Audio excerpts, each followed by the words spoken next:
the balance between difficulty and marketability of your games.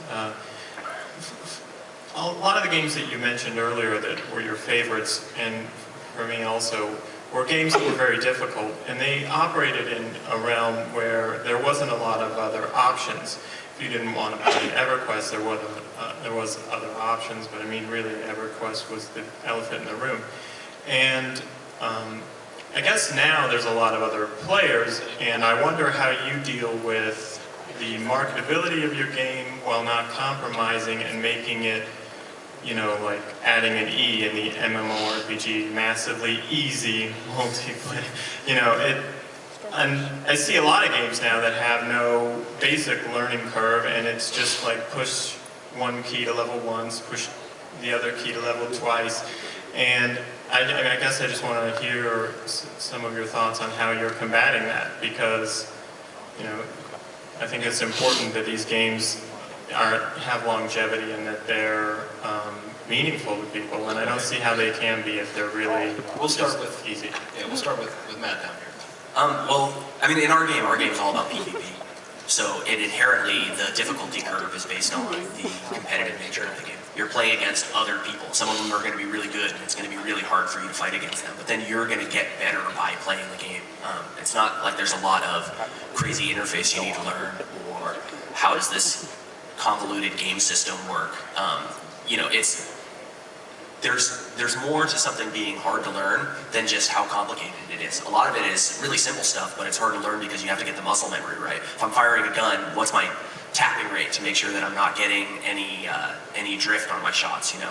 That kind of stuff is something that you're learning, but you're learning it without having to put the time into really trying to figure it out.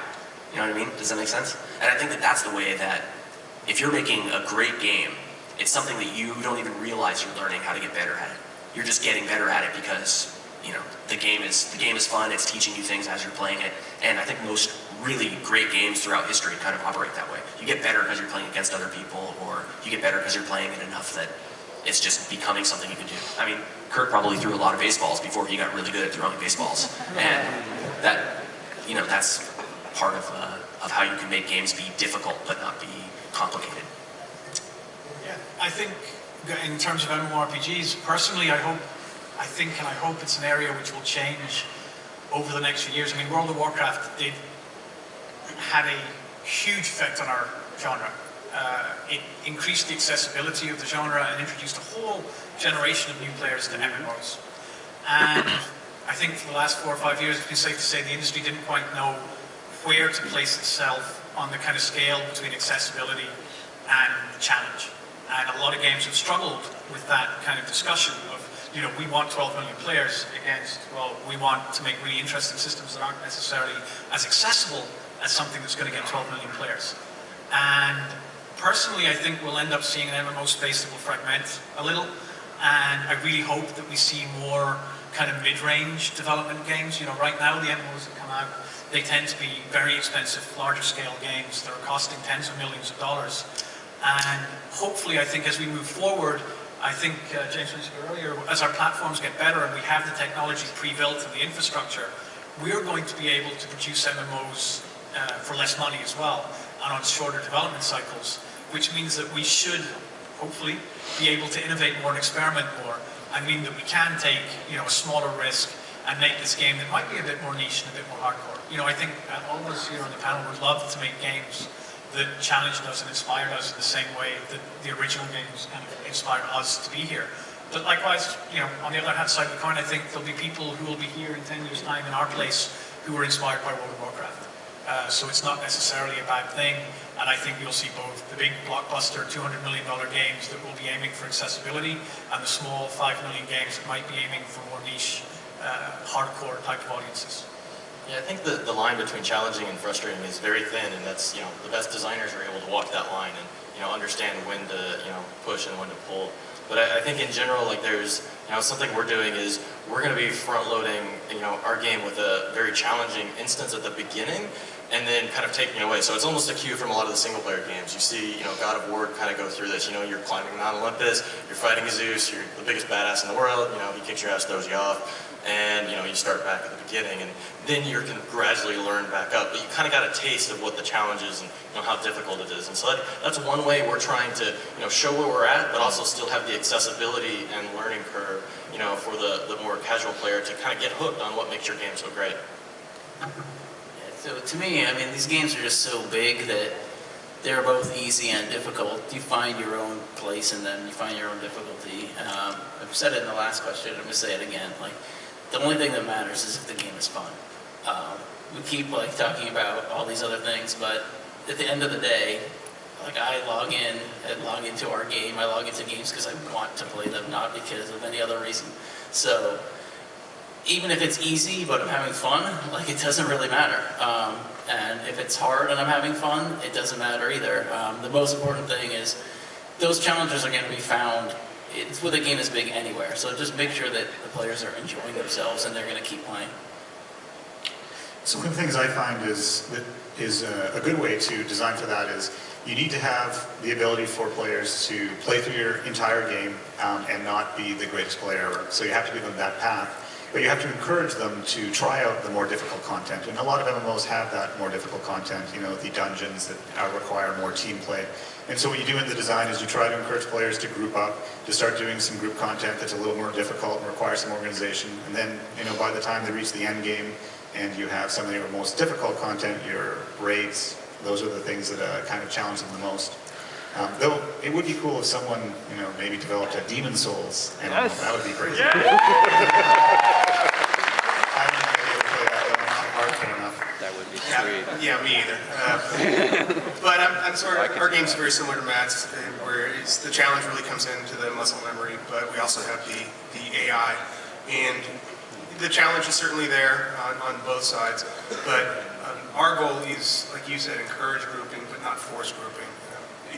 We're going for that shooter market, and we want them to play together, and we want them to want to play together, but we really don't want to force them to play together. And yeah, I think difficulties dependent on the market you're going for.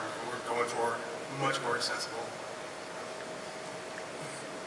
I think it can get to be a dangerous conversation sometimes when you talk about difficulty or complexity equaling fun.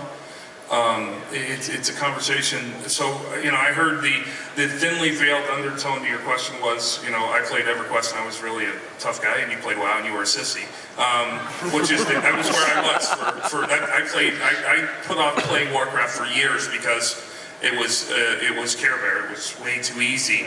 And then I played it and realized that I was an idiot. There was depth and there was complexity to it. It was very easy to get into, very difficult to master. And that seems to me, think about it, EVE Online. I mean, you have to have multiple degrees from MIT to log in. And listen, they have as hardcore, as ardent, as passionate a fan base. You can only dream of having players that committed to your IP, but it's a different game. And to get that into the mass market, and I think you're going to see development times and budgets dictate complexity, because if you're going to spend $120 million on a game, you're not going to do it to get 30,000 players. You're going to be doing it to reach as large an audience as you can. And a lot of times, I heard this as a player, I heard it often, and now getting to be on the other side of the fence is that a lot of times players don't actually want what they're asking for.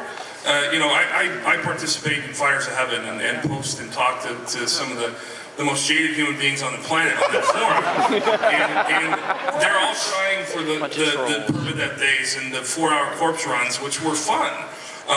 In the context, they were fun because you had nothing else to do. I did it. I can remember all of my memories of EQ are fond ones, but when I look at there was no competition. There was nothing else to do, so it had to be fun, and it was. Nowadays, players won't do that anymore. I mean, not a large segment of players anyway. A meaningful group, and so I think at the end of the day you have to tailor and cater to what you set out to build and stay true to that, because you heard it a couple times from the panel. I think in the last 4 or 5 years the market's become flooded with games that just didn't have an identity when they launched. They were trying to be everything to everyone and ended up being nothing to anyone.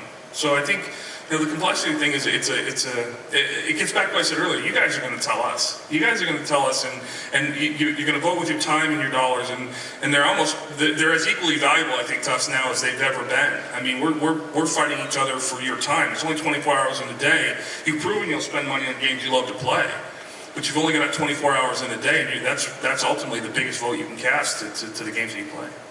All right, thank you. I'm sorry. I really hate to say this, but we're going to wrap up the question part. I'm really sorry, dude. You look like so eager. I know.